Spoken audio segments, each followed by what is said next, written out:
been kind of like a journey of like, okay, what techniques genuinely help my ADHD when I am not medicated? So it's been very fun, I think, learning all the things. And something that has been the most effective for me out of all of the things that I do is really paying attention to my energy. And we all know what time management is. We're all really focused on doing that, but not many people are focused on it. Welcome to everyone to another beautiful day and another beautiful podcast. Oh my, I can feel it in my bones. This is going to be a wonderful conversation. Look at that smile. If my was alive now, she says, when you smile, it's sunshine. That's what he would say. The wonderful Emily. And Emily, welcome today. Thank you for being on here. Oh, well, thank you so much. That little comment about my smile is so nice. What a fun way to start the conversation. Well, I say as it is, you have a beautiful smile. So unfortunately, listeners, if you're not watching the video version of this, you're missing the most wonderful smile. But don't worry, you're not going to miss the most wonderful conversation. So being here is the right place to be. And is that right, Emily? Yeah, I so agree. Yeah, definitely. So let's start. So Emily, just let us know what you do to help people in your business to be successful, no matter what that may be, and we'll go with the flow. Perfect. Well, I love that you said go with the flow because I am the founder of the Productivity Flow, all about going with the flow. So there we go. I am a certified productivity life coach and founder of the Productivity Flow. So what that really means is that I am focused on empowering self-employed women and overcoming different mindset hurdles, but also optimizing and systemizing their work from home life. So their habits, tools, routines, systems, all that kind of stuff. So that way they can, of course, boost productivity, but ultimately achieve greater work-life balance. Because I fully believe that we are, working to live, not living to work, right? And as entrepreneurs, self-employed people, that can be really tough to do. So I help women really take their power back. Wow, that sounds amazing. She's been practicing that pitch over and over again because it was just too good to be true. Way too good to be true. But I respect it. I respect that, Emily. Lots of practice, for sure. I may have written it down once or twice, too. Yeah. But it was well done. I must admit, concise and to the point. I like that. So, how did you get to this journey of just helping as many people as you, specifically as many women as you could by being productive with their tools, their mindset? And that's a lot as an undertaking, actually. That's a lot going on. So where did that start from? I feel like it kind of started in childhood, honestly. So growing up, I had no idea that I had ADHD. And I really struggled to stay organized, to stay focused. And luckily, my parents put me in therapy when I was around 10 years old. And so I had the privilege of going to my therapist and sharing these struggles with her and sharing the fact that I was really struggling in school and I could not, finish a test on time or things like that. And so my therapist kind of helped me realize that just because my brain works a little bit differently and I'm struggling doesn't mean that I can't be successful. It just means that I got to switch up how I'm doing things. And so I really started creating little workflows for myself for everything that I do, from like organizing my closet to taking class notes and studying to even like packing my lunches. Like everything had a system and a workflow. And it really became my ADHD medication before I even realized I needed ADHD medication. Thank you. And so fast forward to I am graduating college in 2020. So right at the start of lockdown and the pandemic. And unfortunately, given COVID, I lost both of my postgraduate jobs before I even started. And I had to figure out what to do. And so I firstly spent a couple months sulking. I will be the first to admit that. But then I was like, you know what? I am going to work for myself. I'm going to figure something out. So I got certified in social media work and just I started helping a handful of entrepreneurs that I knew who needed social media services. And through working with these entrepreneurs, I realized that nobody had systems, nobody had work-life balance, and nobody had clarity about their goals and how to get there. And so I naturally started kind of assisting and coaching my freelance clients on how to create those systems and how to actually improve their work-life balance. And I helped my freelance clients out so much that they encouraged me to start my own coaching business. And so I did that in 2022. I got certified and the rest is history. Wow. God, you really take action. You don't mess around, really, do you? I don't. Metal to the metal. I'm telling you, really go. Okay, so the ADHD, you put in processes like you said, and without even knowing you was ADHD, but you just knew that something had to change, and then you made the change. How did you know to put processes into place? More specifically, how did you know specifically what processes to put in there without being, unless the person that you was actually having the therapy with actually helped you with that process? Exactly. My therapist was a big reason why I began on this journey, because she would, often ask me like, okay, well, what's your routine in the morning? Or what's your routine like during class? Like, how do you do things? And I would explain it to her, and she would then be like, so what if we did this instead? Or what if we tried this instead? And what I really, I think, fell in love with at the time, although I don't think I realized it at the time, more in like hindsight, right, was how small these changes were that she was asking me to do. So it felt really doable and realistic. And I think that is the big reason why I was able to make so many changes and make them last, right? And so I really bring that mentality into my coaching. My motto is just move 1% forward. If you can move 1% every single day, you will reach 100% way faster than if you try the all or nothing, get frustrated, give up, and retract, right? And so I really kind of had that foundational mental health awareness, understanding, and help and stability from my therapist.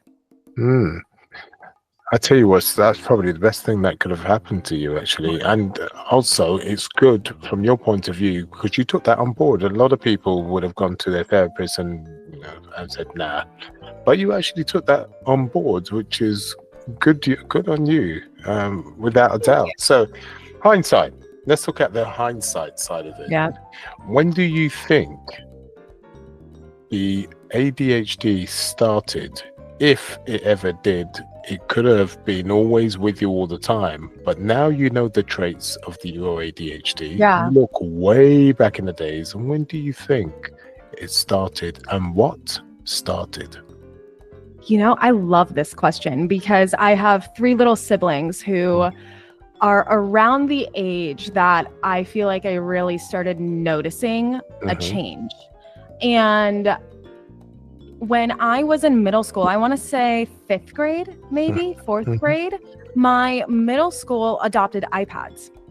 And we would use iPads instead of textbooks, right? And so that tech and the immediate gratification and just constantly being distracted, right?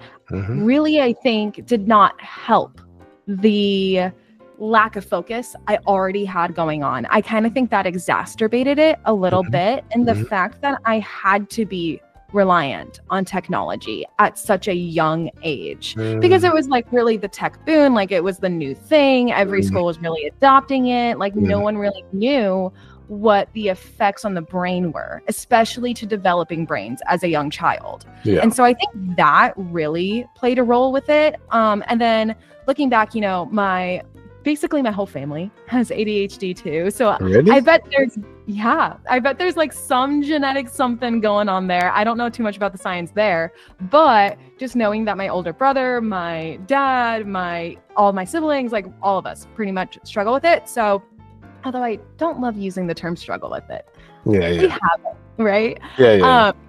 So, I think it's a little mix, right? The nature versus nurture argument. I hear you. I mean, look, I see it as something positive, to be honest, because it makes you hyper focused in a certain way, and it pushes you more so than other people. And if you Yeah. use that, which you have in your business, you've used that for positive within your business, and you thought, right, I'm going to roll with this. I'm very good at doing it in this way. Why not go with it and use what is positive and what's great in me? And it's given you great confidence because you've embraced who you are. You've embraced who you are and gone with it. It's given you the confidence to say, I've tried it once, I've tried it twice, I've tried it thrice. This works. So, don't knock what's not broken. Is that how you felt? Totally. No, I think it was like a big shift, honestly, happened probably after college, like before I officially started my coaching business, was I realized growing up, I was really trying to fight against who I was. And it wasn't until I accepted and then learned to work with myself instead of fight against myself, right? Like learning. And then now I am just obsessed and so passionate about learning how the brain works and like, how do you change the brain? What does that mean for someone with ADHD or OCD or any other kind of neurodivergent thing going on? I really love learning that because I think the big hurdles that we all really face at the end of the day can be summed down to fighting against how we naturally work. Right. And so if we learn how we naturally work, create systems that align and match that, then guess what? Productivity is so much easier. Hitting your goals is so much easier. Maintaining your energy, doing all the things that you want to do will be a lot easier when you work with yourself. And that's like a big essence of my coaching as well. Yeah, because most people try to fight against that. And as I've said before, most people think they're broken too, which is quite sad, really. And because you think you're broken, then obviously in your mindset, you can't do anything. You are stuck and you cannot study. You cannot go to university. You cannot have a business. You cannot. And that's quite sad, really. And so this is why you try to flip that narrative and you try to change that and say, look, there's nothing wrong with you. You're just different, and different is good. Yeah. And you know what? I would bet you're actually not that different. I think all of us really do hide some of these things that society kind of deems as like, oh, well, that's not normal. Well, who says? Like, you know what I mean? It's so funny that I'm bringing this up because my little siblings, I have 3 of them. One is 12 years old and then twins who are 10. And one of the 10-year-olds and the 12-year-old both have ADHD, but the other 10-year-old does not have ADHD. And so we look at him and we're like, oh, you're the abnormal one. You don't have ADHD. It's perception. So weird of you. Yeah, right? It's all about perception. You know? That's basically my point. Exactly. And so like taking that step back and actually asking yourself, like, am I truly alone in this? Probably not, because look at how many other people are struggling.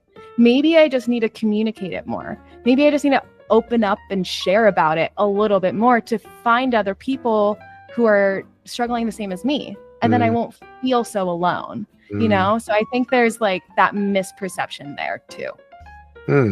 So just give me one negative of ADHD from your point of view. Getting distracted so easily. I think that's definitely for me. Like if I do not have a decluttered space, a decluttered digital space, if I hear people talking or if there's like music going on, I will just be like, oh, squirrel, like what's that? That's me to a T. Yep, right? And so just like learning with that, creating a little bit of buffer time into your calendar and knowing like, okay, if I'm going to take an hour to do this, I'll create an hour and 15 in my calendar because I know myself. I know I'm just going to dart around a little bit. So work with it. Don't fight it. Like bring joy to it, right? Like make fun of yourself a little bit, just how I did. Totally. And now give me one positive of ADHD. Creativity, for sure. I think because I can think so fast sometimes. I can connect dots really quickly. And I'm a naturally very analytical person, right? But when I allow myself to kind of just think the way I think, I really can get so creative. And like that's when like my best ideas arise. And so I definitely think it's about creativity. And when with your ADHD, you was talking about thinking fast, but is it a situation you're always thinking fast, but it's like a merry-go-round, right? Up and down, super fast and super slow, then super fast, and how does that go? Oh man, I think the biggest struggle with that is when I am trying to do some deep work. And I'm really trying to focus on one thing and just hone in there, get into the flow, find my rhythm. And whenever I can't find my rhythm or get into the flow with things, that's when I'm realizing my mind is going way too fast. Like I really need to slow down in order to actually focus and actually execute the things that I want to do. So I think that's like one really big struggle. And then I also notice at the end of my workday, let's say it's 4 o'clock, 5 o'clock. Oh, I start to slow down so much to the point where I'm like, am I thinking? I don't know. There's kind of like nothing going on here. But then all of a sudden it just speeds back up again. And I get like another kind of energy boost. And I'm like, oh, let's do it again. Like, let's work. Let's do it. And then it's like, well, then I don't want to ruin my work-life balance, right? Because if I do get this energy boost and I feel like this need to work, but I know that I wanted to end work at 5 o'clock and actually go enjoy my evening, that can be a little bit of a hurdle right there. So it's about sitting down, having that intentionality, right? That's just one example, top of my head example. And also, what tools do you use to help you manage that speed? Do you use music at all, or do you use anything else? How do you manage that? I shouldn't say imbalance. It's not an imbalance.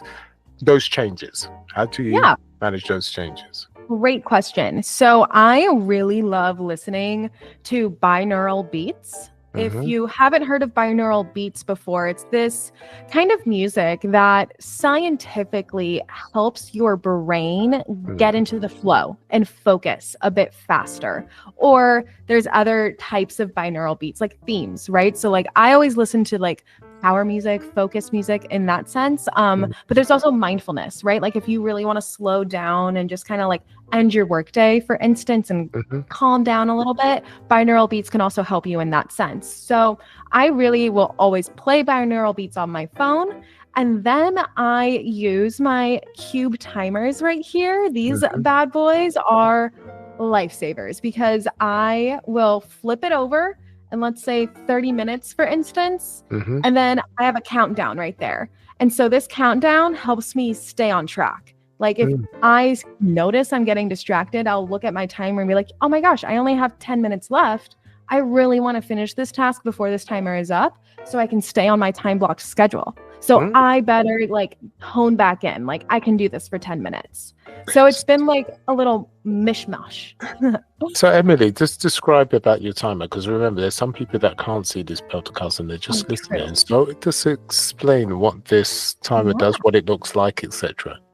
Of course. So it's a little cube and all you do is flip it over, and you can flip it over on 4 different sides. And each side has a different duration. So for instance, this cube timer is 15 minutes, 20 minutes, 30 minutes, and 60 minutes.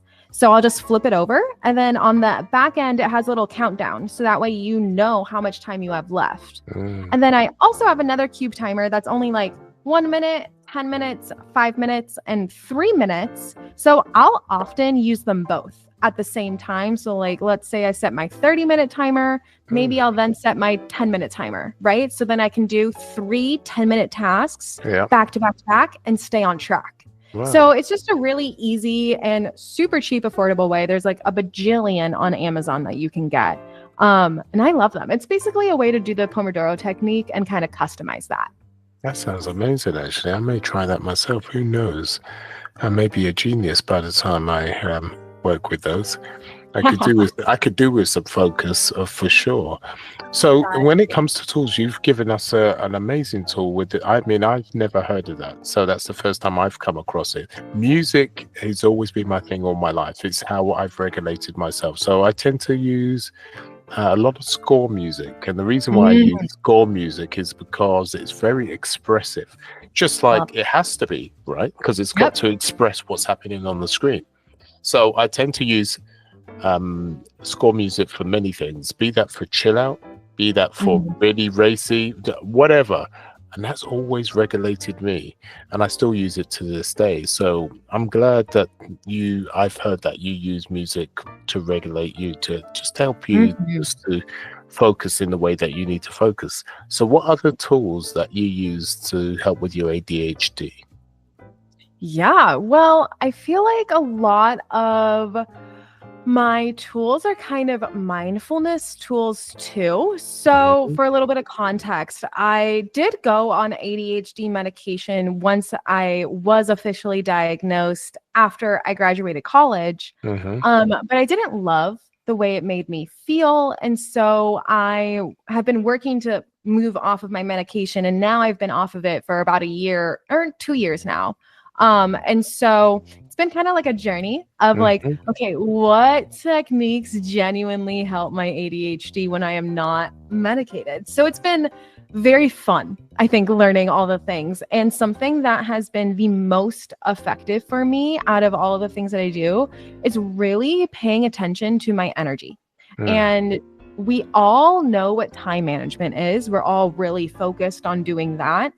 But not many people are focused on energy management, which arguably is more important and more effective than time management. And so what do I mean by that? I mean actually understanding your energy fluctuations and your patterns throughout the day, right? We've all heard of early bird gets the worm, and then like night owl. Those are chronotypes and basically describe your energy patterns. And so learning your energy will really help you align your energy with your work. So for instance, I know that I am the most energized before noon. Before noon, I want to get my hardest task done, because that's when I have the most brain power, right? And so knowing that about myself allows me to then schedule myself accordingly, right? Instead of, this is about working with yourself, not fighting against yourself, right? And so that little change has been so incredibly impactful, because I feel like once I can align my energy with my tasks, my focus comes a lot more naturally, because I don't have to force it as much. Like, let's say when I'm really tired and I'm trying to do a really deep task, I'm really forcing myself there. So if I can eliminate that need to force myself, working will feel that much seamless, more fluid, more easier to get into the flow with. So that energy management piece is something, whether you're ADHD or not, but particularly if you are ADHD, is really valuable in understanding yourself. Wow, that is a good piece that you've just said there. Now, how does it affect your relationships? So, for instance, with your peers, does it affect it in a negative way, a positive way, or both? That is a great question. I feel like, I'm just thinking about most of my friends, and I feel like most of us are ADHD. So I feel like it's a very positive kind of community aspect almost, where we'll be talking about something and then I'll totally go on a tangent about something super, super random that has nothing to do with our conversation. And then we'll just laugh at each other like, oh, ADHD won there. Like, hey. So I feel like it's very like, oh, you get me, I get you, right? No judgment, no getting annoyed with each other, because we get it, we get each other. So I think that has been a very positive thing all around. Now, if I look at relationships like with my boyfriend, for instance, who also has ADHD, and then he also actually has dyslexia too. So super neurodivergent. And sometimes I definitely notice it with us. And I think it's just like every other relationship, right? But forgetfulness sometimes, like if he's going too fast, he said he'll do something leaves his mind immediately. It doesn't get done. Little things like that Mm. are all things that I also do. So I think Ah. it's a good check for me, right? If I get frustrated with him, I've been really working on like taking a step back and being like, okay, am I frustrated with him because I also do this and I'm frustrated with myself that I do this? Mm. Or am I actually frustrated with him over something that was like not related to me, out of our control, etc. So that has been like a very good kind of realization I had and Okay. step back I took. And I think originally in the beginning few years of our relationship, it was more of a hurdle. But Mhm. now that we've both really been working on it together, it's just become just another thing. I don't know if it's necessarily a positive thing or a negative thing, but just something that's there. And do you add some rules within the relationship, knowing that you both collide at certain points, and you thought, you know what, we need to just, because it's not good. Oh, yes. I think the biggest rule that we both implemented for each other and like for ourselves is writing things down. Okay. We can move so fast sometimes that we'll talk about something and then it immediately in one ear and out the other, right? And so if we don't take that time to write it down and even add it to our calendar if we're able to, then it won't get done. So if we're having a conversation about something, like for instance, we need to renew our passports, right? Okay. We've been needing to renew our passports for about a month or 2 months now. We keep talking about it and we haven't done it because it hasn't been written down. And so that is just like one little thing that can really change the game. And a tool that we actually use is Google Tasks. And that's how we write everything down. So Google Tasks is automatically in your Gmail account if you have one. It's free. And we also have the app and we put it as a widget on our iPhones. So that way it's like super easy to access. And the best part is, like, if we create a task, we can add each other, we can add it to our calendars. And so it's just collaborative, free, easy to use, and super impactful. So Google Tasks has turned into like a great relationship tool. Such a productivity coach, right? Totally. And what do you think of AI? How does that come into things? Does that help with ADHD? And if so, why? So, great question. I think with ADHD, we so often want to do everything all at once. Like, let's say we get a big project, we just want to do it all and get it all done. And so something that I really use ChatGPT for is, number one, breaking projects down, right? So like, let's say I get something from a freelance client. I can upload it to ChatGPT and say, okay, now create action steps for me.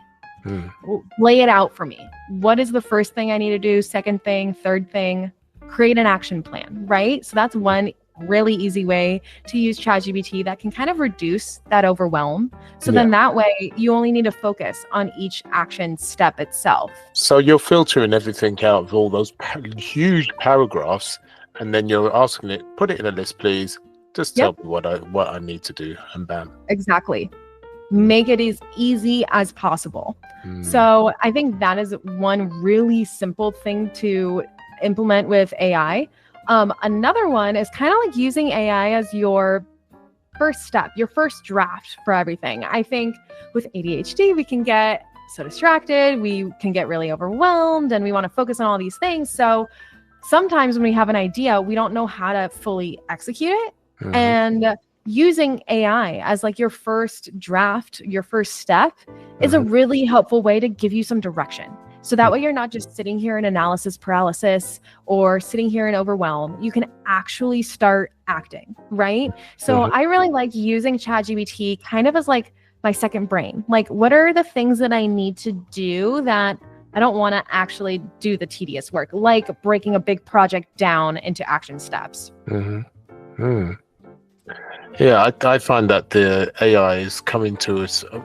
I tell you what, us that are neurodivergent, AI is perfect. And the reason being, AI can't take over the leadership role from the point of view where we have the gift to see patterns and things that need to be done, but it can take away the things that we find very difficult.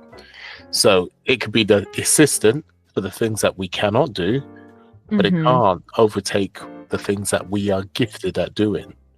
Yes. We've come into our own with that respected situation. Does that make sense?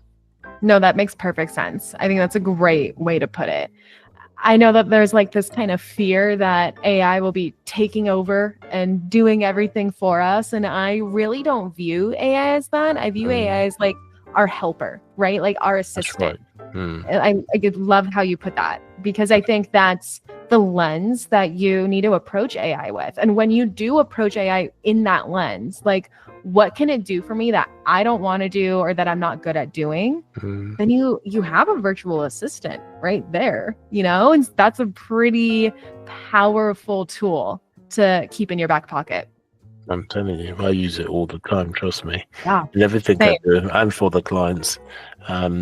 It's you go with the flow, and I don't fear it. It's literally, it's there. Just as I said, when you're weak in certain things, give it to somebody else, get someone else to support you, or AI to do it. And what you're strong on, you go with the flow, you increase your strengths in that. That just makes sense to me. And now we have a tool where we don't have to rely on anybody, but we can actually master this tool to help be the equivalent of a virtual assistant within our company or our lives. And that's what it's there for. And don't Absolutely. embrace it. It's something everyone's going to use. And if you don't embrace it, someone will, and you'll be losing out. Yeah, unfortunately, it is one of those things where, like, if you do have a little fear or uncertainty around it, then you just got to dive into it. You gotta learn it, right? And really, I think the cool part, especially like if we're looking at ChatGPT, for instance, you can train it to turn it into whatever you want, right? So like, give it prompts, give it personas, make it into the assistant that you want it to be, and make it, here's a theme, make it work for you instead of against you. Exactly. Why not? And there's no two ways about that. So when it comes to your business, you've been helping people now for some time. How do you think it's going to impact your life? Because you've got a game plan, right? To the next stage you want to go. So what is the next game plan for your business? How are you going to raise your aspects for what you want to do with the business? What's your next stage? I love this question. So I've been really diving into and exploring the world of public speaking. I would love to, be speakers at more conferences, communities, workshops, really wherever self-employed women are, which is a lot of places. And just like diving into, and I think the reason I want to do public speaking, the money is great, of course, but really more for my mission, right? Because my mission is to empower as many self-employed women as I can in leaving the hustle culture behind. And if I could speak at events and speak to more than one person at a time, that really empowers my mission, right? And it will potentially lead into coaching clients, lead into more opportunities, and just, scale and grow from there. But I'm really excited about doing that and starting that piece. I have spoken at a couple of conferences so far, so hopefully we'll just keep growing. Wow. So how did that go? And where did the confidence come with public speaking? Because a lot of people don't have the confidence. Where did that come from? I have no idea, honestly. I think, I probably do now. If I'm taking a good reflection back, my dad is a professor, so I feel like he's constantly public speaking. And then my mom is a historic tour guide, so she does a lot of public speaking for different parties. So Emily, you've been cheating. You've had cheating parents that give you I suffer with public speaking. No, actually, I'm not too bad. But the thing is, to have the strength to go before everybody, oh God, nobody needs is what I get. So I'm glad you've had the parents to watch and think, oh, that's not so bad. I can do that, mom and dad. And I think a big kind of lesson for me was I remember being on a tour with my mom and she like messed up or did something and she kind of just laughed at herself and was like, oh, well, now you guys know I'm human, and like moved on. And everybody Ah, in the tour was like, loved her even there more. it is. That's due to your mother that empowers you with public speaking. Because a lot of people have issues saying, what if I make a mistake? Everybody goes through that, right? And that's why Yep. people really fit like me. I feel, what if I make a mistake? But because you saw your mother show you how to go forward, it's like, well, I've got nothing to lose really, because I am Exactly. human and most people do make mistakes. And Yep. so she was, I don't know, you've had an unfair advantage, Beverly. That's not fair at all.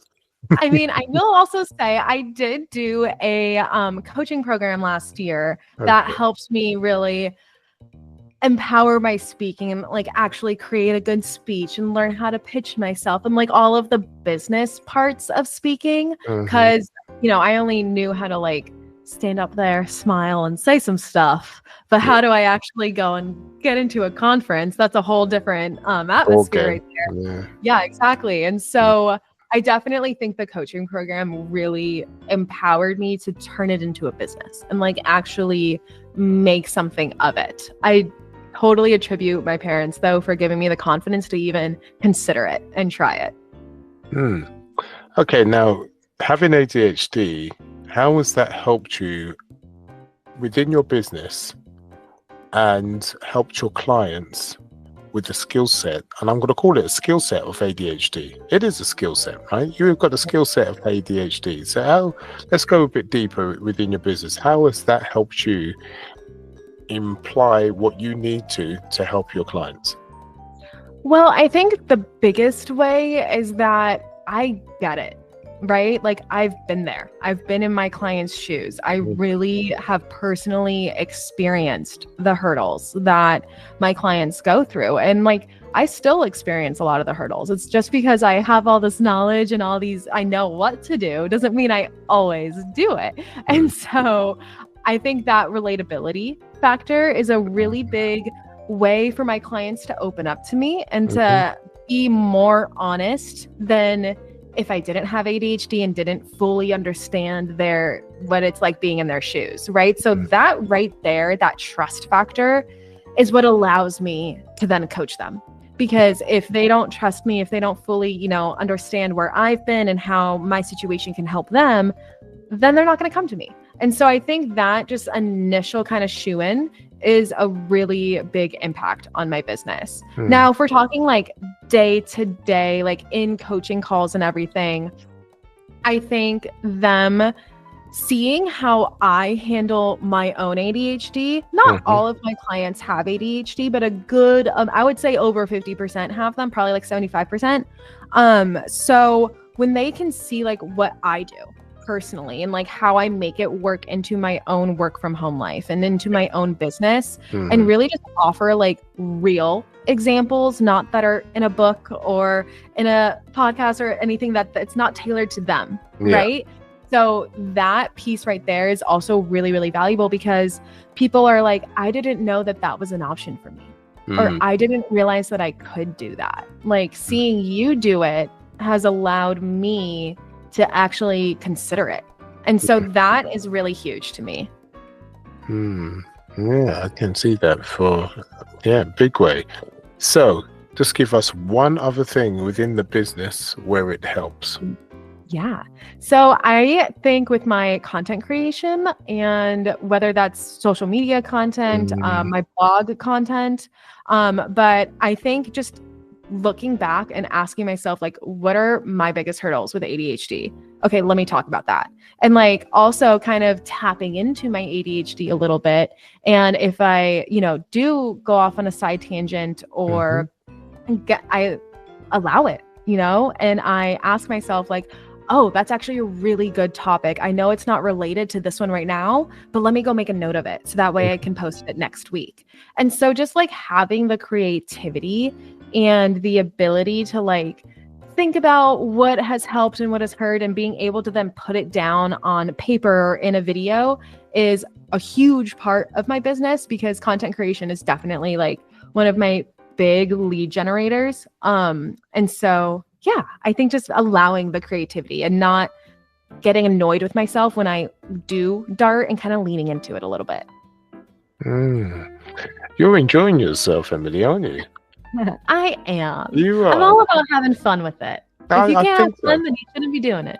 Yeah, I think so. You found something that actually resonates with you as a person, and then at the same time it resonates with your clients, which is what you said earlier on. You said you're so good about this, Emily. Why don't you be a coach? And so early in your life, you found something that just works for you, keeps you happy. I mean, obviously you have your ups and downs. You know, it's not perfect all the time, but you know, you're in the ballpark, really. No, and it's something I'm very proud of, because in 2020, when COVID hit and when I lost my jobs that I had lined up, and I essentially lost my whole post-grad life that I planned, I didn't know how the heck I was going to do anything. I was like, I don't have a savings. I lost my jobs. I can't afford rent. I have to move in with family just to save money and figure it out. Like, how am I going to get unstuck? How am I going to build a life that I want? And so the fact that, you know, now 4 years, almost 5 years later, I am here and I've been doing the things that I want and slowly changing my day-to-day life and the business that I do every day, I'm very proud, because I easily could have gone the other way and I could have sulked and I could have stayed stuck for a lot longer, and I didn't have to work for myself, but I really wanted to. And so I definitely take a look back and I do celebrate the wins, but I also acknowledge the lessons learned. And that's where the power lies. It's not so much the wins, but it's the lessons that need to be learned, because many lessons have got to be learned before you're successful. And it's accepting that. It's accepting that and just accepting that's okay. It's okay to, you know, make a mistake. It's okay, you know, that you didn't do what needed to be done, because it's a stepping stones, little by little, and you become better and better. Is that how you feel? That's exactly how I feel. That's exactly why my motto is just move 1% forward, because I want sustainable change. I want change that lasts. And that really can only happen when you do some reflection and you're honest with yourself and you accept like some hurdles and some mistakes, but then you figure out what can change. What can I do? What are the action steps? And like that piece right there, the reflection and then the action, is where most people get stuck, right? Because they don't actually take the time to really think back, to really look at the journey and see like, you know, I could have done something different here, or I could have maybe reacted better there, or like just doing that kind of process is really just the essence, I think, of personal growth, boosting productivity, creating work-life balance, and creating sustainability. Totally. Now, within your business, who do you help? Do you help people from a one-to-one point of view? Do you help groups, corporates? Now, I know you're doing speaking and you're starting that off. So what exactly and who and how many people do you help at any one time? So what's the structure so people know? Such a good question. So I currently do mostly one-on-one coaching. I do not have a group program yet. I will one day. That's in the works. But it's mostly one-on-one coaching. And I currently have 5 clients right now, but I have also I've had more at one time. I've had less at one time. I still am also keeping my freelancing business afloat just for some stability, just in case. But my goal is to move completely away from my freelancing and fully into one-on-one coaching, public speaking, and then eventually group coaching. That sounds wonderful. How do people get hold of you if they need to get hold of you? Yeah, so there is a little email form on my website at theproductivityflow.com. You can also shoot me a DM on Instagram at theproductivityflow. And listeners, as you can see, she's done a wonderful journey. She's actually worked out herself how to be productive. She's shown that within her life, and you can see how she's got so much energy. My God, I don't know where she gets it from. She got energy for herself, her clients, her boyfriend, and everyone else. And she's so high-powered. Yet, she has her down days and her up days, and that's how she knows what you're going through and how she can help you in multiple ways. Emily, thank you. I really do appreciate you. Thank you so much. This was such a lovely conversation. And we enjoyed you for sure. There's, as always, people, there will be the information down below. Just click away, copy and paste, get in touch with her. And you only got time to lose. That's all you got to lose. You don't know until you have that conversation. If she resonates, do contact her. And with that said, Emily, thank you very much. Thank you. And everybody else, make sure you like, subscribe, and sayonara.